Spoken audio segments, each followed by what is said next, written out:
ఈ యొక్క ఈ ఈ రో- ఈ యొక్క ఎందుకు వచ్చింది ఈ టాపిక్ అంటే మనం తీసుకునేటువంటి ఆహారము ఫస్ట్ మనకి కంట్రోల్ చేస్తుంది మన ఆరోగ్యాన్ని.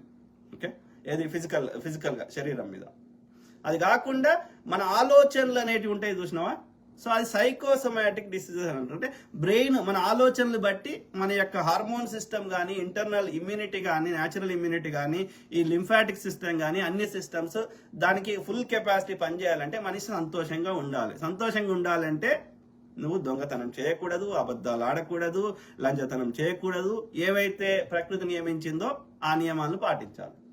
అందుకే ఆయన అష్టాంగ యోగా అని ఎవరు చెప్పినా, లేకపోతే బుద్ధుడు ఇంకో యోగా అని చెప్పినా, ఎవరు ఏం చెప్పినా అది దాని అర్థం ఏంది, ప్రకృతి పరంగా బతుకురా అని చెప్తున్నాడు.